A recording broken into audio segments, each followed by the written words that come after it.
क्या सिर्फ एक सपना एक पूरे देश की तकदीर बदल सकता है? क्या बिना पूंजी, बिना विरासत का कोई इंसान एक ऐसे साम्राज्य को खड़ा कर सकता है जिसके बिना आज के इंडिया की स्टोरी अधूरी हो? आज आप जानेंगे धीरज लाल हीराचंद अंबानी की कहानी, जो सिर्फ एक बायोग्राफी नहीं बल्कि हर आम इंसान के लिए एक ब्लूप्रिंट है। धीरूभाई अंबानी का जन्म 28 दिसंबर 1932 को गुजरात के एक छोटे से गांव चोरवाड़ में हुआ था। पिता एक साधारण स्कूल शिक्षक थे।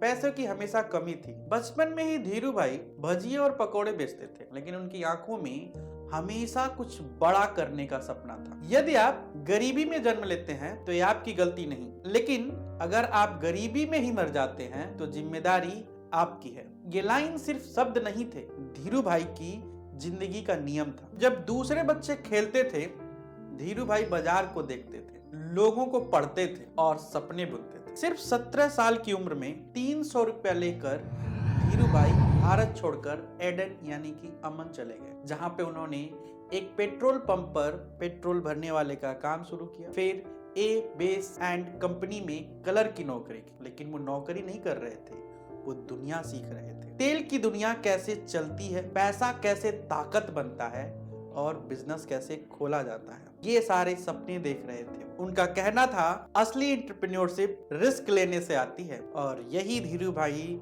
ने अपनी जिंदगी का सबसे बड़ा रिस्क चुना, नौकरी छोड़कर भारत लौटने का रिस्क। 1958 मुंबई। जेब में थोड़े पैसे थे, लगभग 13,000, लेकिन दिमाग में अनलिमिटेड आइडियाज थे। रिलायंस कॉमर्शियल कॉर्पोरेशन की शुरुआत की। बाद में उन्होंने पॉलिस्टर यार्न का ट्रेडिंग शुरू। लोग हंसते थे, पर धीरूभाई जानते थे यदि आप अपना सपना नहीं बनाओगे तो कोई और आपको हायर कर लेगा अपने सपने पूरे करने के लिए। धीरूभाई ने तय कर लिया था, खेलूंगा तो बड़ा ही खेल। 1960 में धीरूभाई ने टेक्सटाइल में कदम रखा। नरोदा मिल और फिर बिमल। ये सिर्फ कपड़ा नहीं था, ये था आम आदमी के लिए क्वालिटी का वादा। बैकवर्ड इंटीग्रेशन यानी कि पीछे से कच्चे माल को लेकर तैयार कपड़े यानी कि डिस्ट्रीब्यूशन तक का सब पे कंट्रोल ने किया। हमारे सपने बड़े होने चाहिए, हमारी महत्वाकांक्षा ऊंची और हमारी मेहनत सबसे ज्यादा। 1977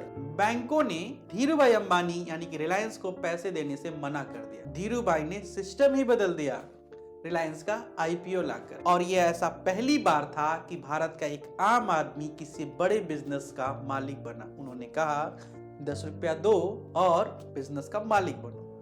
लाखों छोटे निवेशकों ने रिलायंस में इन्वेस्ट किया। उनका कहना था अवसर किस्मत से नहीं आते मिलते, अवसर हमारे चारों ओर होते हैं। कंपनी का जो एजीएम होता था वो किसी मेले से कम नहीं होते थे। धीरूभाई सिर्फ आंकड़े नहीं, सपने बेचते थे। 1980 का दौर था। बेयर कार्टेल एक बहुत बड़ा प्लेयर था मार्केट में। उसने कोशिश की कि रिलायंस को बर्बाद कर दिया जाए। मार्केट में अफवाह उड़ा दी गई कि रिलायंस खत्म होने वाला है। डर के माहौल से शेयर की प्राइस गिरने लगी। धीरूभाई लेकिन हार नहीं मानी। उन्होंने अपने लोगों से कहा रिलायंस के जितने शेयर हो सके खरीद लो। शॉर्ट स्क्वीज हो गई और बीएससी को ट्रेड बंद करना पड़ा। धीरूभाई का मानना था कि नेगेटिव ताकतों को चुनौती दो, उम्मीद और विश्वास के साथ चुनौती दो। और यही धीरूभाई सिस्टम के खिलाड़ी नहीं बल्कि सिस्टम के आर्किटेक्ट बन गए। लाइसेंस, ये वो दौर था जब किसी आम आदमी को बिजनेस ओपन करने के लिए सरकारी दफ्तरों में एड़ियां घिसनी पड़ती थी, क्योंकि ये था लाइसेंस राज। हर काम के लिए आपको लाइसेंस लेना पड़ता, हर काम के लिए आपको सरकारी बाबुओं को पैसे खिलाने पड़ते थे, नहीं तो आपकी फाइलें बहुत देरी से क्लियर होती थी। धीरूभाई हार नहीं मानी। उन्होंने सिस्टम को समझा और फिर सिस्टम को अपने हिसाब से काम किया। इस तरीके से उन्होंने अपने बिजनेस को आगे बढ़ाया। लेकिन 1986 में उनको एक भयानक स्ट्रोक पड़ा। बोलना मुश्किल, लेकिन सपने अभी भी जिंदा थे।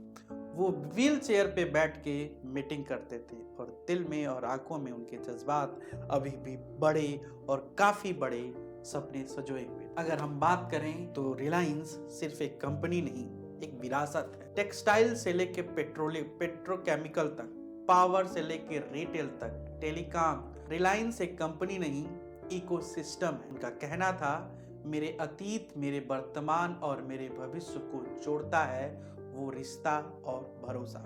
6 जुलाई 2002 को धीरू भाई अंबानी चले गए, लेकिन कहानी यहीं खत्म नहीं हुई। उनका मानना था कि केवल जब आप उसे सपने में देखते हैं तभी आप उसे कर सकते हैं। धीरू भाई ने हमें सिखाया बड़ा सोचना अपराध नहीं, आम आदमी भी इतिहास बना सकता है। अगर 300 रुपए से एक इंसान भारत को बदल सकता है, भारत की इकोनॉमिक सिस्टम को बदल सकता है, तो सवाल सिर्फ एक है, आप क्यों नहीं? अगर आपको ये कहानी इंस्पायर करती हो तो इसे शेयर कीजिए, इस वीडियो को लाइक करिए और चैनल को सब्सक्राइब करिए। मिलते हैं अगले वीडियो में।